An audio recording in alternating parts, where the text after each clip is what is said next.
사실상 Following the case of an 18-year-old Korean student who returned from studying in the States, entered the country through Incheon International Airport last month, a very tough measures are announced.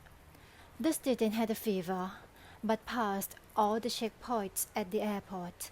Later, on March 26th, he tested positive for COVID-19. He didn't disclose the fact that he had taken high doses of medication to reduce fever before taking flight. Won Jung-wook, a quarantine authority, stressed the importance of filling questionnaires thoughtfully.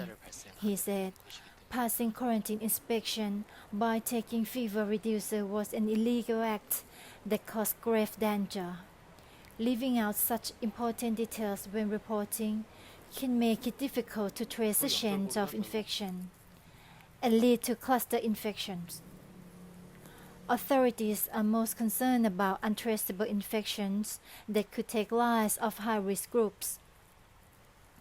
The chains of infection can affect numerous patients and even cause deaths at large hospitals, elderly care hospitals, nursing homes, and welfare facilities.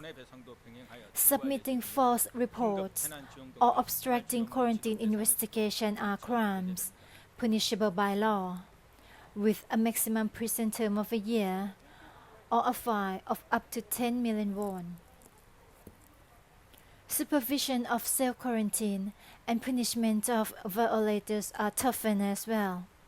The Central Quarantine Countermeasures Headquarters and local government bodies will use the geographic information system to check the whereabouts of people in self-quarantine around the clock.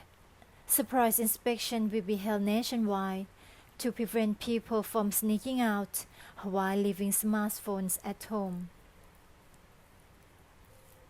The authorities plan to immediately report self-quarantine violators to the police and demand damage compensation for quarantine costs.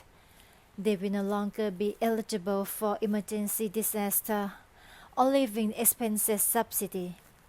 Self-quarantine violators will face stiffer penalties, maximum 1 year behind bars, or up to 10 million won in fine, a significant spike from a fine of under 3 million won.